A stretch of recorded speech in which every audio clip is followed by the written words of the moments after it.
The message arrived on a Tuesday morning, Earth Standard Time, broadcast simultaneously to every human colony, outpost, and vessel scattered across 17 star systems.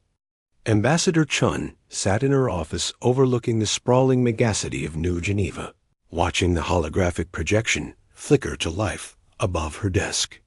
The symbol of the Galactic Council materialized first, a complex geometric pattern representing the unity of 47 species, followed by the stern face of High Chancellor Vexner, his crystalline features catching the light like broken glass. Chun had expected this. The warning signs had been there for months, whispered in the corridors of the Grand Assembly on Centauri Prime, coded in the careful language of diplomatic communiques. Humanity's rapid expansion, their aggressive colonization, their military buildup, all of it had made the elder races nervous. But knowing something was coming and hearing it spoken aloud were two very different things.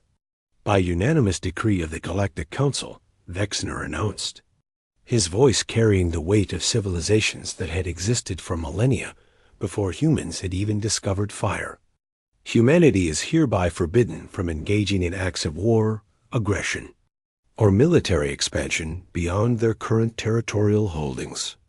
This prohibition is immediate and absolute.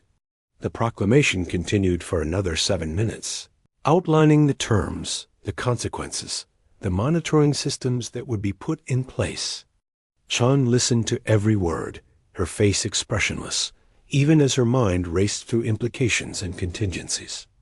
When the transmission ended, she sat in silence for a long moment before reaching for her personal communicator. "Get me Admiral Reeves," she said quietly. "Secure channel."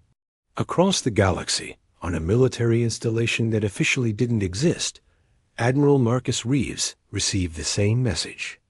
He stood in the command center of Outpost Zeta, a facility hidden in the asteroid belt of an unnamed system, surrounded by officers whose uniforms bore no insignia, no rank markers, nothing that could identify them as part of any official military structure. The room was carved from solid rock, shielded from every known form of scanning technology. On the main display, star charts flickered, showing positions that would have alarmed the Galactic Council greatly had they known to look. "Sir?" Commander Santis approached, her expression carefully neutral. "Orders?" Reeves watched the Council's transmission play out on the secondary screen, Vexner's face frozen in that expression of absolute certainty that came from believing your civilization was not just powerful, but right. The Admiral had seen that look before, on the faces of generals and emperors throughout human history, right before they learned that humanity had a habit of rewriting the rules they found inconvenient. "Continue as planned," Reeves said simply. "They've banned us from war. That's fine. We won't call it war." The truth was that humanity had seen this coming long before the Council had even begun their deliberations. It wasn't arrogance or paranoia that had driven the secret expansion. It was simple observation. The Galactic Council maintained peace through a careful balance of power, ancient species with ancient weapons, all equally matched, all equally deterred from conflict. Humanity was the disruption in that equation, growing too fast, innovating too quickly, refusing to accept the established order of things. 3 years earlier, when the first whispers of a potential prohibition had reached Earth's intelligence services, a decision had been made at the highest levels of government. If the Council was going to limit humanity's future, then humanity needed to secure that future before the limits came into effect. What followed was the largest covert operation in human history, so compartmentalized that even most government officials didn't know its full scope. Commander Santos pulled up a new display, showing the progress of Operation Seedfall. Across dozens of systems beyond human territory, construction had been underway. Not military bases, the Council would have detected those.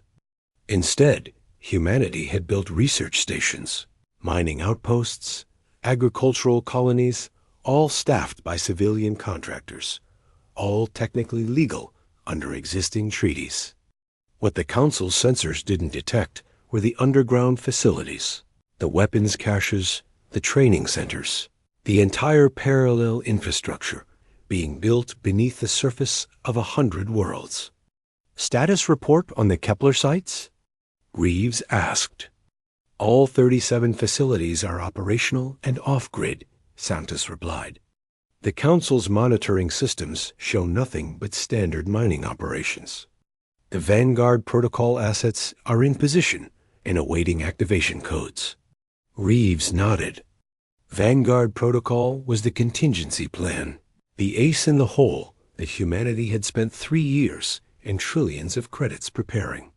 If the Council tried to enforce their ban with anything more than words, they would find that humanity had already planted the seeds of resistance across the galaxy. Not armies, nothing so obvious. Instead, networks of operators, sleeper agents, technology caches, and support systems that could turn any human colony into a fortress if needed.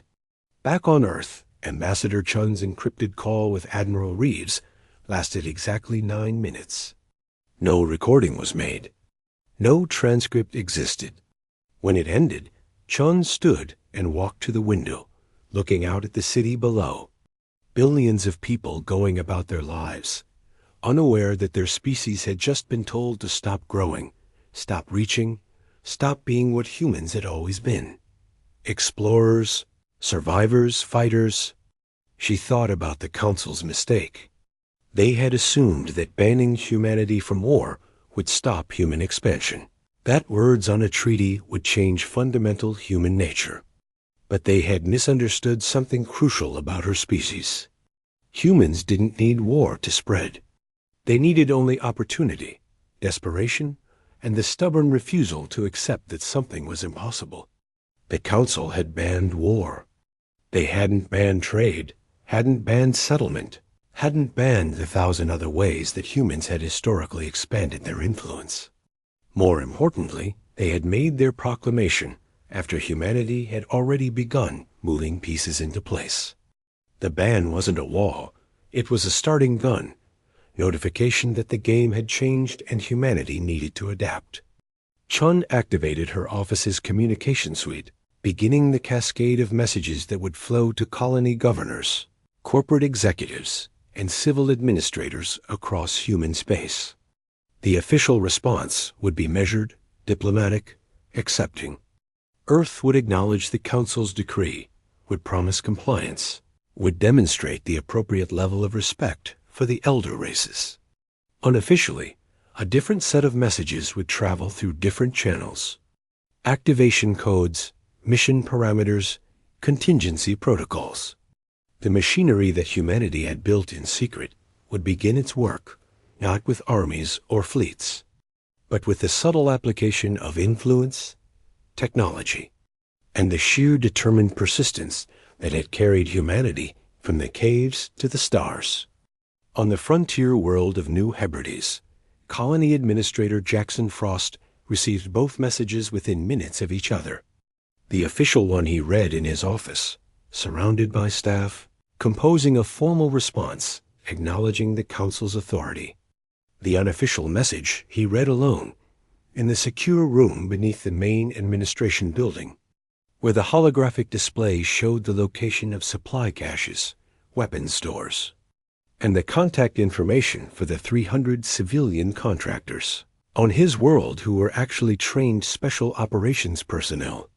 Frost had been a Marine before he became an administrator, had fought in the border conflicts against the Krill Raiders. He understood what the Council feared about humanity, and he understood that their fear was justified. Humans didn't fight fair. They fought to win. And they had been preparing for this moment since the day they first looked up at the stars and decided that nothing would keep them from reaching them. Across human space, similar scenes played out.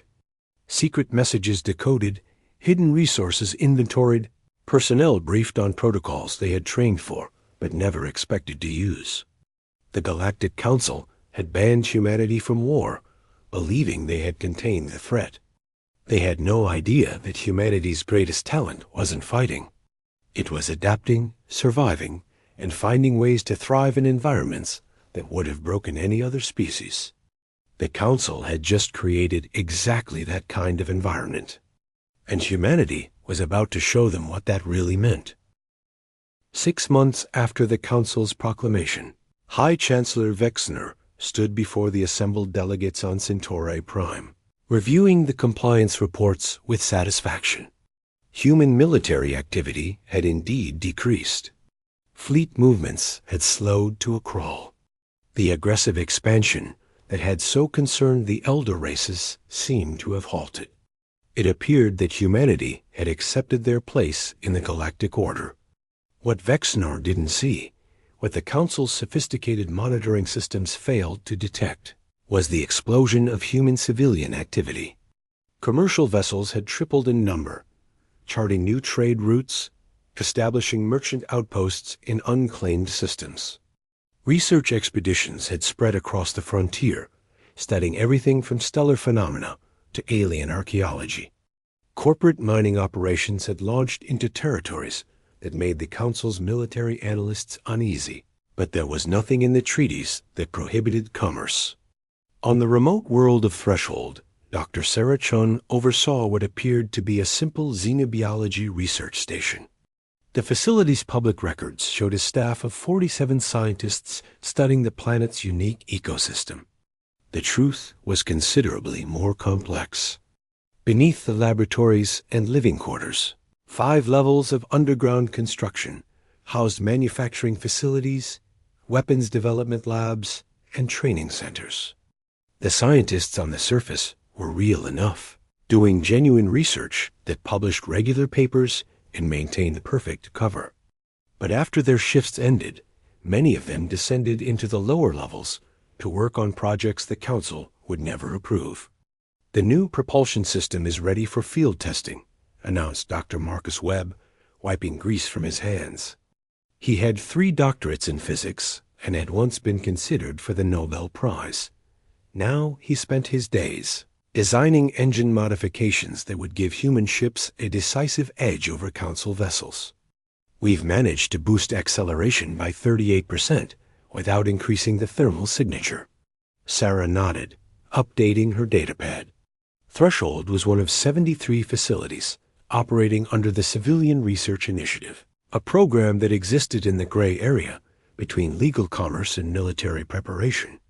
Every discovery, every innovation, was shared across the network through encrypted channels that the Council's monitors couldn't penetrate.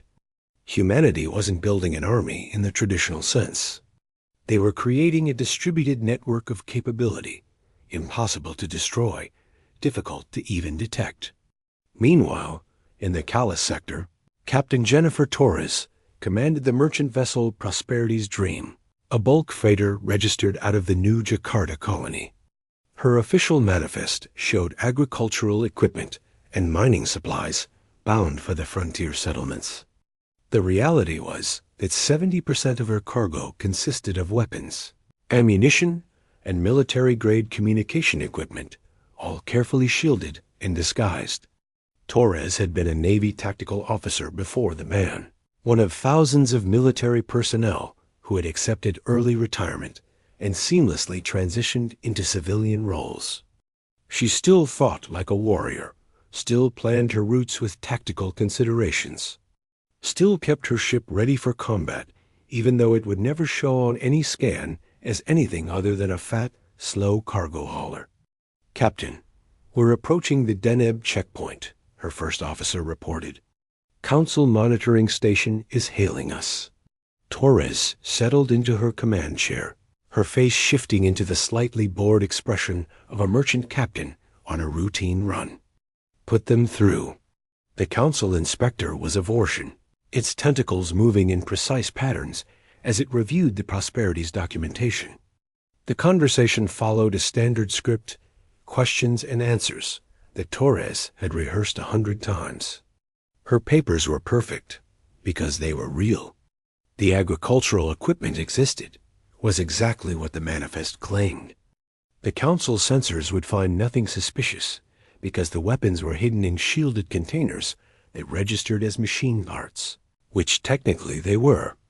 Your route takes you through 3 unclaimed systems.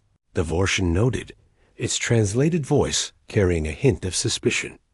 This seems inefficient. Torres shrugged. Fuel costs less than time on the frontier. I'm carrying low-margin goods, Inspector. Every credit of savings matters. It was a perfectly reasonable explanation, the kind of economic calculation that merchants made constantly.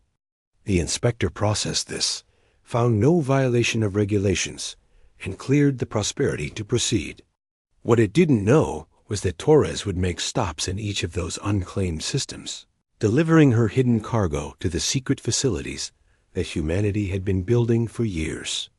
This pattern repeated across hundreds of routes, thousands of transactions. Human merchants became ubiquitous in regions where military vessels would have drawn attention. They traded, they negotiated, they built relationships with local populations. And beneath the surface of all this commerce, they created infrastructure, supply lines, communication networks, safe houses and fallback positions. The Council had banned humanity from war, but they had left economic competition untouched. Humans exploited this aggressively. Human corporations bought mining rights in strategic systems, purchased real estate on neutral worlds, acquired salvage rights to derelict stations and positions that just happened to offer tactical advantages. None of it violated the letter of the treaty. All of it built the foundation for what would come next. On Earth, in a nondescript office building in Geneva, Director Klaus Schmidt reviewed the quarterly report from the External Commerce Bureau, which was the official name for what was essentially humanity's covert expansion agency. The numbers were staggering. Human presence beyond the acknowledged territories had grown by 400% in 6 months. Not military presence, the ban prevented that. But in every other measure that mattered, influence, resources, population, capability, humanity was expanding faster than ever. The Council thinks they've contained us, Schmidt said to his deputy, Maria Okonkwo. They're tracking our fleets, monitoring our military bases, counting our weapons. They have no idea that we've made those things irrelevant. Okonkwo pulled up a star map, highlighting the systems where human activity had increased. It looked like a disease spreading across the galaxy, tendrils of influence reaching into every gap in the Council's attention. The Vexner actually complimented Ambassador Chun last week on humanity's peaceful adaptation to the new order. Schmidt laughed, but there was no humor in it. Peaceful. If they only knew. The truth was that humanity had learned from watching the Council itself. The elder races maintained power not through brute force. They had given that up millennia ago, but through control of resources, technology, and information. Humanity was doing the same thing, just faster and with more creativity. Every human colony became a potential base. Every research station could manufacture weapons if needed. Every merchant ship could turn into a raider with a few hours of modification. Back on Threshold, Sarah Chun received a priority message through the encrypted network. New intelligence from Council space indicated that the Vraxian Empire, one of the major powers, was experiencing internal political tensions. The message came with detailed analysis and a set of recommendations. Humanity's intelligence network, built through commercial contacts and research partnerships, now rivaled anything the Council possessed. Sarah forwarded the intelligence to the appropriate channels and returned to her work. In the lab above her, genuine scientific research continued. In the facility below, weapons designers prepared for possibilities that the Council insisted would never come.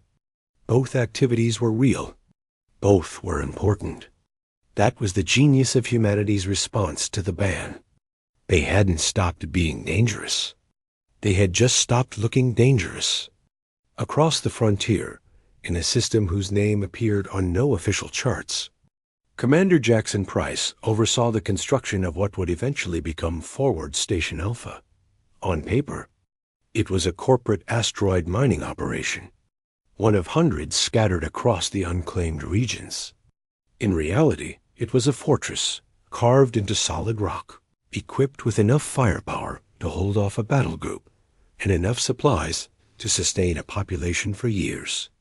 The Council's survey ship passed through last week, Price reported during the weekly command conference, his image appearing alongside a dozen other facility commanders in the secure holographic meeting.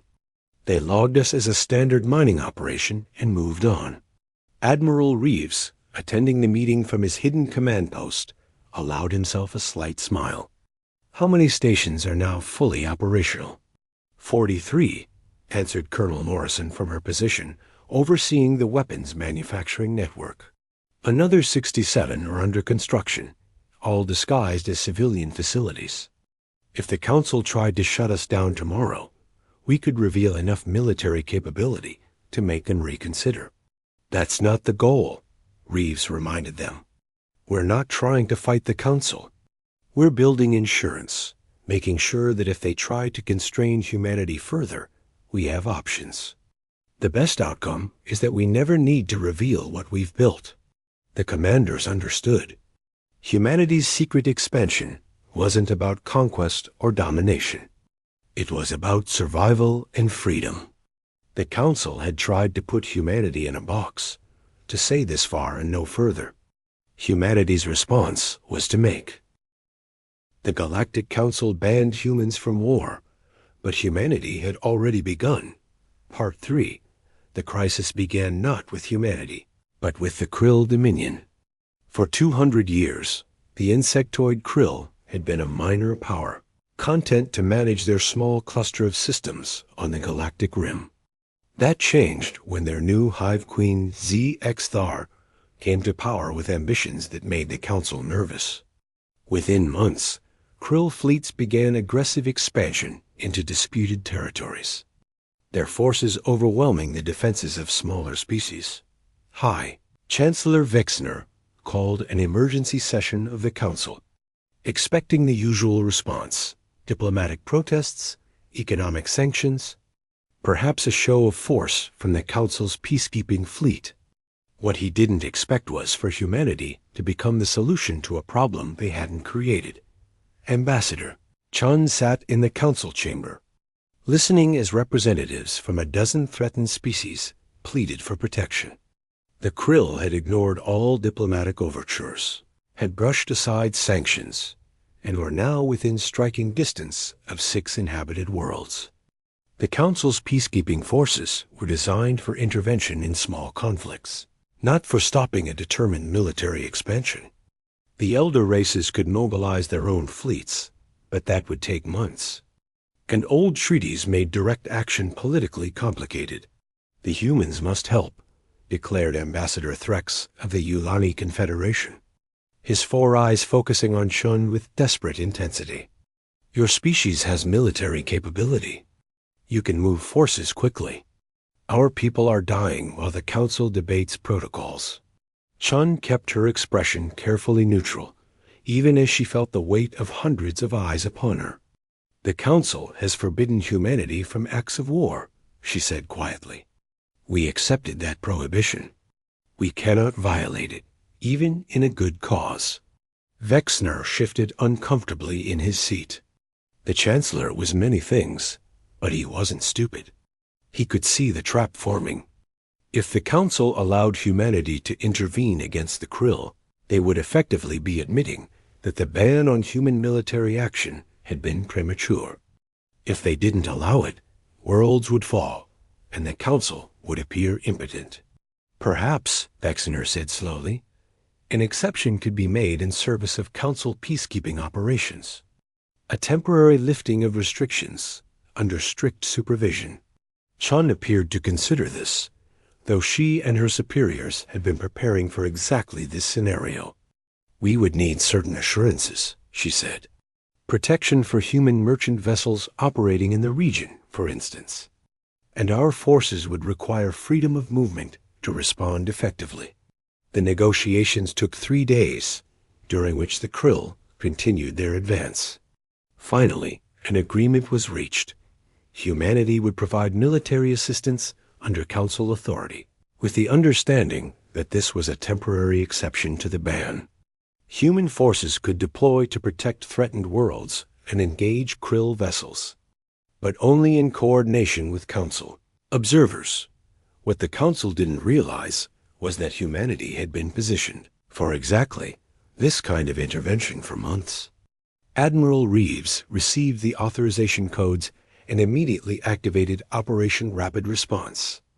Across a dozen systems, ships that had been listed as merchant vessels and research ships suddenly dropped their civilian covers. Weapons that had been hidden in cargo holds were mounted on external hardpoints. Personnel who had officially retired from military service found their civilian contracts suddenly reassigning them to combat roles. The transformation was stunning in its speed and coordination. Within 48 hours of the Council's authorization, a human battle group entered Krill-threatened space. To the Council's observers, it appeared that humanity had scrambled to assemble a response force. The reality was that every ship, every weapon, every tactical plan had been prepared months in advance. The only thing the Council's authorization had done was give humanity permission to reveal capabilities. They had been hiding Captain Jennifer Torres, formerly of the merchant vessel Prosperity's Dream, now commanded the destroyer Vengeance from the same ridge. The ship's transformation had taken 6 hours. Civilian panels removed to expose weapon batteries, engines unrestricted from their civilian safety limits, tactical systems brought online from standby. Her crew worked with practiced efficiency because they had rehearsed this conversion 100 times. All ships report ready, her tactical officer announced. Commander Lisa Park had been a civilian navigation consultant last week. Now she wore her old Navy uniform and coordinated battle groups, movements with the precision of someone who had never actually stopped. Being a military officer, Torres studied the tactical display showing Krill positions. The insects were good fighters, aggressive and fearless, but they fought with predictable patterns. Humanity had been studying their tactics for years, had simulated countless engagements. The Krill thought they were fighting unprepared humans rushed into battle. They had no idea they were facing an enemy that had been preparing for this specific conflict. All ships, Torres transmitted, execute attack pattern Omega-7. The human battle group moved with coordination that shocked the Council observers. Destroyers and frigates that should have needed weeks to work together as a unit operated like they had been training together for years, which in fact they had. The engagement lasted 4 hours. When it ended, 7 Krill warships were destroyed, and the advance on the Yulani homeworld had been stopped. Back on Centauri Prime, High Chancellor Vexner reviewed the battle reports with growing unease. Human forces had performed too well, had been too prepared, had revealed military capabilities that far exceeded what the Council's intelligence had estimated. Ships that had been civilian merchants weeks ago fought like frontline warships. Personnel with no official military status executed complex battle tactics flawlessly. They've been preparing for this. Vexner's military advisor stated the obvious. The ban didn't stop their military development. It just hid it. Vexner felt the first stirrings of real concern. The Council had thought they were containing humanity's threat. Instead, they had pushed humanity to develop in ways the Council couldn't monitor or control. Every civilian facility, every merchant ship, every research station could potentially be hiding military capability. The distributed network humanity had built was invisible to traditional surveillance. On threshold, Dr. Sarah Chun watched the news reports with mixed feelings. The reveal of humanity's hidden capabilities had been inevitable, but she had hoped for more time. Her facility was already receiving new directives. Accelerate production. Prepare for possible Council inspection. Be ready to disperse key assets if necessary. The secret expansion that had worked so well in the shadows would now face direct scrutiny. But humanity had planned for this too. The facilities the Council would discover were the ones meant to be discovered, impressive enough to explain human military performance, but hiding the true depth of preparation. For every revealed weapons cache, 3 more remained hidden. For every acknowledged base, 2 stayed off the books. Humanity's strategy had always been built in layers, with contingencies for contingencies. The war against the Krill continued for 3 months. Human forces pushed the insectoid fleets back system by system, protecting threatened worlds and demonstrating military effectiveness that made the elder races reconsider their assumptions about the younger species. The Council's observers documented everything, analyzing human tactics and capabilities, trying to understand how humanity had become so formidable so quickly. What they couldn't document, couldn't even detect, was the quiet expansion happening in the shadow of the war. While Council attention focused on the Krill conflict, human merchant vessels continued their work, establishing new outposts, building new facilities, expanding the network. The war was useful cover for activities that would have drawn questions in peacetime. Every crisis was an opportunity, and humanity had become very good at recognizing and exploiting opportunities. Commander Jackson Price received orders to expand Forward Station Alpha while the Council was distracted.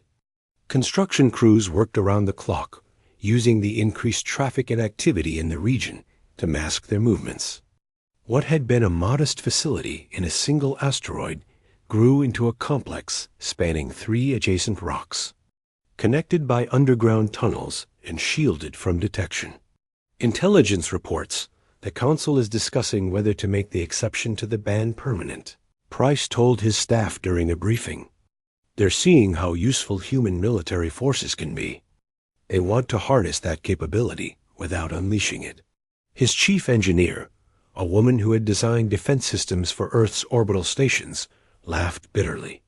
They still think they control us. They still think the ban means something. Price nodded. The ban had never really constrained humanity. It had just changed how humans operated. If the Council made the exception permanent, humanity would accept with appropriate gratitude and continue doing exactly what they had been doing. If the Council tried to reimpose strict limitations after the crisis ended, humanity would fade back into civilian cover and continue expanding through economic and technological means. Either way, humanity kept moving forward. Ambassador Chun met privately with Admiral Reeves through a secure channel, discussing the evolving situation. The Council is frightened, she reported.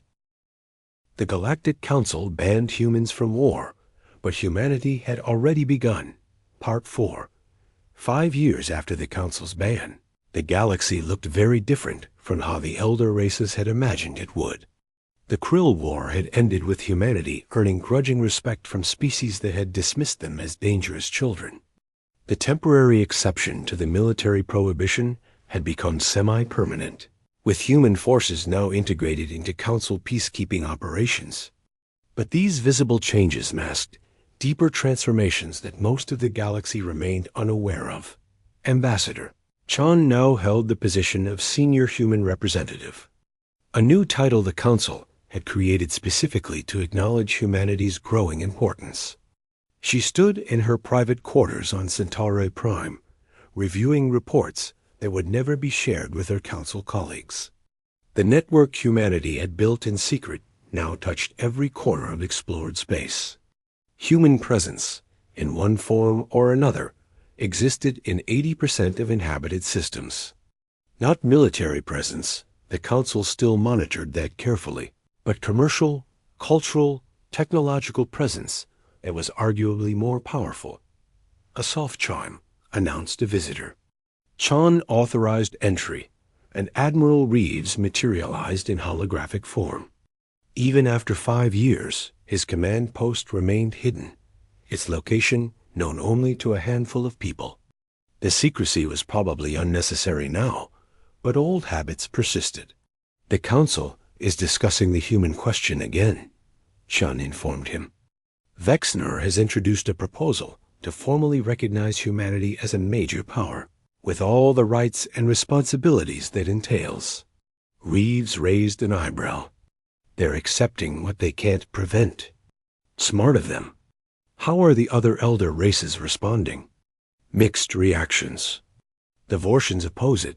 They still remember human aggression during first contact. The Zenthari support it. They've profited enormously from trade with our colonies. The council is divided, which means the debate will drag on for months. Let them debate, Reeves said. Every day they spend talking is another day we spend building. Speaking of which, I have news. Forward Station Alpha just completed its final expansion phase. It's now the largest human installation outside of acknowledged territory, with defensive capabilities that rival Earth's own orbital defenses. Chun absorbed this, adding it to her mental map of human strategic assets. Forward Station Alpha was just one piece of the network, but it represented a crucial capability, a strong point that could project power across multiple systems. That could serve as a fallback position if humanity ever needed to demonstrate serious military strength. The Council didn't know it existed. That was the point. On Threshold, Dr. Sarah Chun had transformed her research facility into something that blurred every line between civilian science and military application. The public face remained impressive, genuine xenobiology, research that had produced 3 major discoveries and earned her team galactic recognition. But below ground, the facility now manufactured technologies that would shock the Council. Weapon systems decades ahead of standard Council designs. Stealth technology that could hide entire fleets. Communication networks that couldn't be intercepted or jammed out. The breakthrough had come 18 months ago, when one of her researchers studying alien neural patterns had accidentally discovered a way to interface human consciousness directly with ship systems. The military applications were obvious and terrifying. A human pilot linked directly to their vessel could react faster than any alien species, could process tactical data at speeds that turned combat into something closer to a dance than a battle. The first test pilots have completed training, Sarah's assistant, Dr. Webb, reported during their weekly review. The performance improvements are beyond what we projected. A single linked pilot in a fighter can outmaneuver 6 conventional vessels. Sarah considered the implications. We keep this completely black. Not even the acknowledged military projects know about it. If the Council ever learned we had this capability, they'd move beyond bans to active suppression. Webb nodded, understanding. Some advantages were too significant to reveal until revealing them was necessary. Humanity's strategy had always been about maintaining options, keeping capabilities hidden until the moment they became useful. This neural link technology might never be needed. But if the day came when humanity had to demonstrate undeniable superiority, it would be ready. Across the galaxy, similar scenes played out in hundreds of hidden facilities. Humanity hadn't stopped innovating, hadn't stopped preparing. The ban had been intended to freeze humanity at a certain level of capability. Instead, it had pushed human innovation into channels the Council couldn't monitor, creating a technological gap that grew wider every year. Captain Jennifer Torres, now officially an admiral herself and commanding an entire battle group, sat in her office aboard the fleet carrier Independence. Her ships patrolled the border regions under Council authorization, protecting trade routes and responding to piracy. It was legitimate, acknowledged military activity. What wasn't acknowledged was how her fleet used these patrols to map systems, establish supply caches, and test new technologies in real operational conditions. Admiral, her intelligence officer entered with a data pad. We've completed the survey of the outer reaches. 17 systems with minimal Council presence, all strategically positioned. If we wanted to establish a permanent human presence beyond Council authority, these would be ideal. Torres studied the data. The outer reaches represented the next frontier, systems so remote that council control was theoretical at best. Human expansion into these regions would be technically legal, civilian settlement of unclaimed space, but it would establish a presence far beyond council influence. The strategic value was enormous. Resources, territory, and most importantly, freedom from council oversight. Forward this to strategic planning, Torres ordered. Mark it for long-term development, 10 to 15-year timeline. No need to rush and draw attention. That was the pattern humanity had learned. Move slowly enough to avoid triggering alarm, but move constantly. Never stop expanding, never stop preparing, never accept that any limit was permanent. The council thought in centuries, planned in generations. Humanity thought in decades and acted in years. The difference in tempo was itself a weapon. On Earth, Director Schmidt retired from his position leading the External Commerce Bureau. His replacement, Ambassador Chun's daughter Lisa Chun, reviewed the empire her predecessor had built. The secret network that had started as a desperate contingency plan was now an intricate web of commerce, research, and hidden military capability that touched literally hundreds of worlds. We're receiving applications from 12 non-human species wanting to join the network, Lisa reported during her first staff meeting. They see human expansion and want to be part of it rather than swept aside by it. This was perhaps the most significant development. Humanity had become a template for how younger species could navigate the galaxy despite elder race dominance. The distributed network, the blending of civilian and military capability, the constant innovation and adaptation, other species were studying and copying these strategies. Humanity was becoming influential, not through conquest, but through example. High Chancellor Vexner, now in the final years of his term, met privately with Ambassador Chun. The old alien looked tired. The weight of trying to manage a galaxy that kept changing faster than the Council could adapt clearly wearing on him. I understand now what I failed to see 5 years ago, Vexner admitted. The ban was irrelevant before it was even announced. Your species was already in motion, already building the infrastructure that would make prohibition meaningless. Chun said nothing, letting the Chancellor continue. The question before the Council now, Vexner said, is whether to accept this new reality or to fight it. Some members advocate for strict enforcement, for using Council power to forcibly limit human expansion. I have argued against this because I believe such action would fail and would damage the Council's authority in the process. A wise assessment, Chun said carefully. But you should understand. Vexner fixed her with a crystalline stare. That not all Council members share my wisdom. There are factions that fear humanity's rise, that see your species as an existential threat. They may act against humanity regardless of the costs. Chun nodded, appreciating the warning. Should such actions be attempted, I trust the Council would discover that humanity is thoroughly prepared for every contingency. It was a gentle threat wrapped in diplomatic language, but Vexner understood. Humanity wouldn't submit to force, couldn't be constrained by prohibition, and had built enough redundancy into their expansion that no single action could stop it. War with humanity would be catastrophic, not because humans were overwhelmingly powerful, but because they were everywhere, embedded in the galactic infrastructure, impossible to uproot without destroying the systems that sustain civilization. Your species has achieved something remarkable, Vexner said quietly. You've made yourselves essential.